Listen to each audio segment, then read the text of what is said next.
مسلمانوں نے حملہ کر اس بارڈر پہ، پاکستان کا بارڈر لگتا ہے، انڈیا کا بارڈر نہیں لگتا، اور انہوں نے کیا اچیومنٹ رکھی ہوئی ہے، انڈینس کو ماریں گے تو غزوہ ہند ہو جائے گا۔ مولوی صاحب، تھانوی صاحب، اعلیٰ حضرت مودودی صاحب، اسرار صاحب، تنظیم اسلامی، جو بھی ہے، مجھے جماعت اسلامی، سراج الحق صاحب، پیمانہ بتائیں، اگر پیمانہ آپ کو پتہ نہیں ہے تو ہم بتا دیتے ہیں، آپ کو پتہ ہے تو بتائیں، تو یہ بتائیں، باقی کرتوت جسٹیفائی کریں۔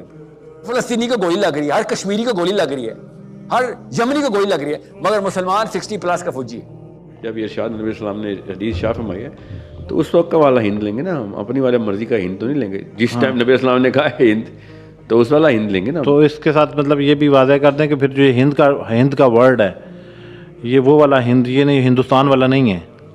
نہیں، ہم پنجاب والے نہیں یہ بات کر، ہم پنجاب والے جو ہے نا وہ اسی ہند کے اندر ہیں جو اس وقت کا ہند تھا۔ اچھا، صرف دریائے سندھ کے ادھر لیفٹ پہ خراسان تھا، دریائے سندھ کے ادھر ہند تھا، نیچے کچھ لوگ کہتے ہیں سندھ الگ تھا ہند سے، تو ٹھیک ہے، تو پنجاب تو تھا نا، پنڈی تو تھا، ہند میں ہی تھا، ٹھیک ہے، یہ کشمیر ہند میں ہی تھا، یہ جلم لاہور سارا ہند میں تھا، صحیح ہے۔ مطلب پاکستان کا تھا، صرف سندھ کا حصہ نکالے نا، باقی سب تو ہند میں ڈالیں۔ دوسری بات، غزوہ بدر جو ہے وہ بدر کے خلاف ہوئی نہیں، وہ قریشیوں مکہ کے لوگوں کے خلاف ہوئی ہے، ہوئی بدر میں ہے، اس لیے غزوہ بدر کہتے ہیں۔ ٹھیک ہے، تو غزوہ ہند میں ہونا ہے، ہند کے خلاف نہیں ہونا۔ سو دا پرابلم از، میرے استاد نے کہا کہ یار شکر ادا کیا کر، میری لاسٹ ڈیز چل رہے تھے ٹورانٹو سے پاکستان کے، ہی سیڈ شکر ادا کیا کر کہ تو دنیا کے ہسٹری کے گندے ترین ٹائم میں پیدا ہوا، کیونکہ اب تیرے سامنے یہ گندگی عیاں ہو چکی ہے۔ اگر تو اس کنفیوژن میں پیدا ہوتا نا، جیسے حنبل کے دور میں پیدا ہو جاتا، امام احمد بن حنبل میں، تو ایسا عالم ضائع ہوا ہے نا، حنبل کے دور میں ایسا عالم جہنم رسید ہوا ہے کہ میں آپ کو بتا نہیں سکتا، جس نے جہاد بھی کیے ہیں وہ بھی جہنم رسید ہو گئے، ایسا فتنہ پھیل گیا ہوتا ہے۔ ہمارے یہاں وہ والے فتنے نہیں ہیں، ہمارے یہاں پتہ کالا کون ہے گورا کون ہے، پتہ سب کو ہے۔ کسی پی ٹی آئی سے پوچھ لیں کہ یار اسلام کی کوئی الف بی آتی ہے، عمران خان کو کہے گا یار اسلام کا کام نہیں ہے، پاکستان کا کام کرنے کا۔ وہ یہ نہیں کہے گا ہاں جی میں دین سیکھنے اسد عمر کے پاس جاؤں گا، ہم سب کو پتہ ہے۔ سو میں خالی وہ دن یاد کرا رہا ہوں، آپ سب کو اتنی عمریں ہو چکی ہیں کہ آپ کی اور میری بچت نہیں ہے۔ وہ چھوٹا سا جو بچہ ہے نا، وہ ہے بس، اس کی بچت ہے ہو سکتی ہے۔ آج اگر موت آ گئی سب پہ، میری اور آپ کی بچت تو نہیں ہے۔ ہم کسی بھی لیول پہ یہ بہانہ نہیں کر سکتے کہ اشرف علی تھانوی صاحب کی میں کتابیں پڑھ رہا تھا، مجھے یا اللہ، میں تو اپنی نیت سے پورے کے پورے کام کر رہا تھا۔ میری اور آپ کی، ہم وہ والی ایج کراس کر چکے ہیں، وہ والی ایج کہ جس میں کسی بھی ایک صحابی نے میجر اچیومنٹ ریکارڈ کروا دی ہوئی تھی۔ کسی بھی ایک صحابی کا نام جس کا نام آپ کو آتا ہے نا، انہوں نے وہ اچیومنٹ ریکارڈ کر دی ہماری ایج میں کہ جس میں وہاں پہ عزت برقرار ہو جانی تھی، بلکہ وہ زیادہ عمروں سے ڈرنا شروع ہو گئے تھے کہ اب نہ کہیں گر جاؤں۔ عمر بن خطاب، عشرہ مبشرہ، عمر بن خطاب رضی اللہ تعالیٰ عنہ، حضرت حذیفہ بن یمان کے پاس جا کے ٹیکنیکیں لگاتے تھے، اس طریقے سے بتا دے، اس طریقے سے، کبھی پیار سے، کبھی منتیں کر کے۔ ایک دفعہ حضرت حذیفہ بن یمان نے کہا، اور یہ پڑھے حضرت حذیفہ کی ایک کتاب ہے ان کے بارے میں، کہ میں عمر کو دیکھتا تھا تو میں پہچان لیتا تھا، یہ ان دنوں کی بات ہے جن دنوں کا یہ آخری دنوں کی بات ہے، میں پہچان لیتا تھا کہ اس نے سوال کیا کرنا ہے میرے سے، تو میں کنی کھاتا تھا اردو میں، کہ مجھے پتہ یہ آگے پکڑ لے گا کہ میرا نام منافقوں میں تو نہیں۔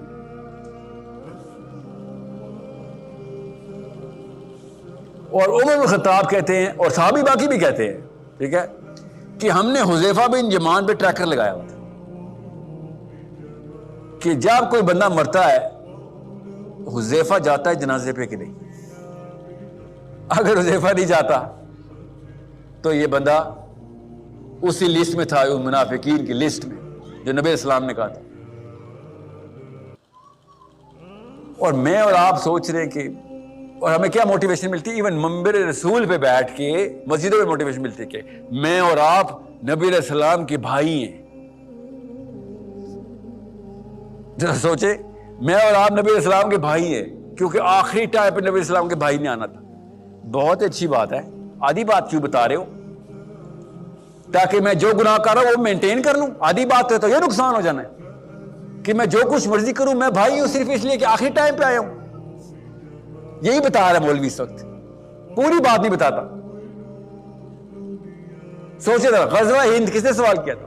غزوہ ہند کی وہ کیا نام ہے اس زید حامد کا, غزوہ ہند کے اوپر ویڈیوز آپ کو پتا ہے اس بات کا کہ غزوہ ہند پاکستان کے خلاف ہونا ہے؟ ہمیں مارنے آئیں گے مسلمان, کیونکہ جب نبی علیہ السلام نے ہند کا لفظ بولا تھا اس وقت ہند تو ہمارے پاس تھا, اور جس بارڈر پہ مسلمان بارڈر پہ نبی علیہ السلام کے ٹائم پہ, حضرت عمر کے ٹائم پہ مسلمانوں نے حملہ کر, اس بارڈر پہ پاکستان کا بارڈر لگتا ہے, انڈیا کا بارڈر نہیں لگتا. اور انہوں نے کیا اچیومنٹ رکھی ہوئی ہے؟ انڈینس کو ماریں گے تو غزوہ ہند ہو جائے گا. آپ یہ بتائیں اس وقت انڈیا کو ہند کون بولتا ہے؟ کوئی بھی نہیں بولتا. دو نام ہے, ہندوستان, انڈیا, بھارت. غزوہ ہندوستان تو نام نہیں ہے, غزوہ بھارت تو نام نہیں ہے, غزوہ انڈیا اور غزوہ ہند نام ہے. تو ہند جس علاقے کا نام تھا وہ علاقہ ہمارے بارڈر پہ, ہم تھے وہاں پہ, اور لوری بھی بچ جائیں گے, لوری بھی بچ جائیں گی. ہم پنڈی اسلام آباد والے بارڈر پہ تھے, اٹک تک تھا ہند. اٹک ادھر مسلمان تھے, ادھر ہم لوگ تھے, ہمارے ککر دادا لوکل یہاں کے جتنے بھی جو بھی تھے. اس وقت بشارت آئی تھی کہ ہند سے لڑائی ہوگی. نبی صاحب نے کہا تھا کہ آخر دور میں جو ہند ہوگا اس سے لڑائی ہوگی. نہیں,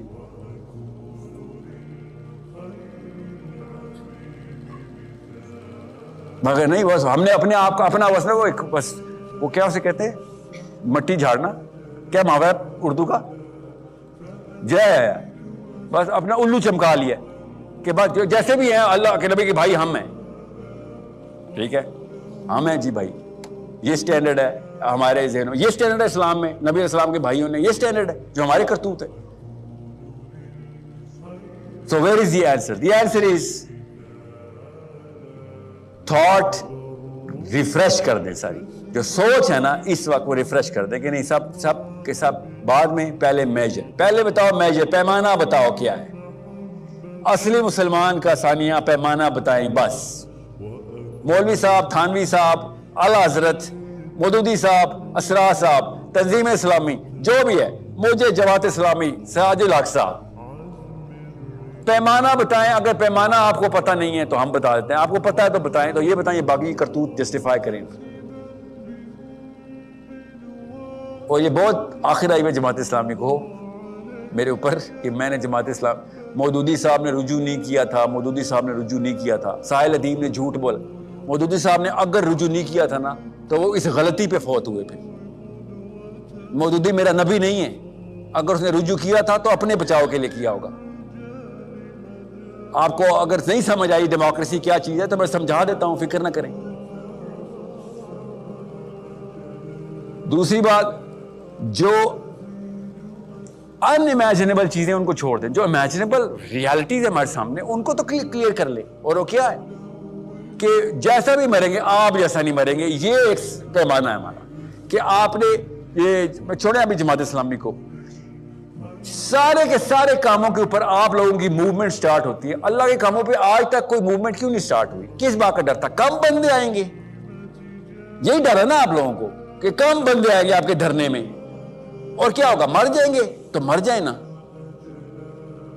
داڑیاں کس لیے چمکا کے رکھیں؟ قبر میں آئیں گے کام آپ کے نا, دنیا میں کسی کام آنی تھی, دنیا میں تو ذلیل ہو یہ داڑھی. آج جائیں ڈی چوک پہ مر جائے, جماعت اسلامی دھرنا دینا سود کے خلاف. ابھی پھر شہباز شریف پہنچ گیا, ہو گیا سود دوبارہ سے. یہ مسلم لیگ نون والے جو اللہ کے اور اس کے رسول سے جنگ کرنے والے لوگ ہیں, مسلم لیگ نون والے, ان کا نون پہلے آنا چاہیے مسلم لیگ سے. نون مسلم لیگ, نہ مسلم لیگ, نان مسلم لیگ ہیں آپ لوگ.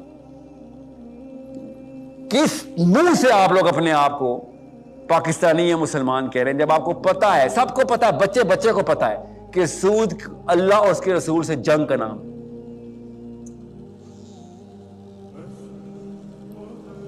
اور مولوی بھی اکٹھے کیے ہوئے آپ نے اپنے ساتھ. فیک ہالو ڈیفینیشنز آف اسلام دینا بند کر دیں اور یوتھ کو بتا دیں کہ اگر تو 30s میں مرا تو اصلی ہیرو تب ہونے کے چانس زیادہ ہے. 40s میں مرا کم ہوں گے, 50s میں مرا کم ہوں گے, 60s میں مرا تو چاہ پھر تو نے کیا مارا, تو جیا ہے, مرا کدھر ہے تو.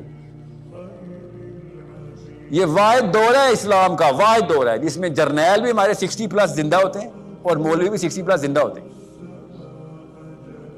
کسی بھی قوم کی شناخت کرنی ہو نا کہ 2 نمبری نفاق اور منافقت کتنی ہے تو فوجیوں کو اکٹھا کرے گا. فوجی بھی بابا ہے ہمارا اور جو مولوی ہے وہ بھی بابا ہے. مطلب ایک فوجی اب زیادہ عمر تک اتنے جنگوں کے جدل کے دور میں ہر جگہ پہ آگ لگی ہوئی ہے اور فوجی ہمارا 60+. وہ تو بچ کیسے گیا بھائی؟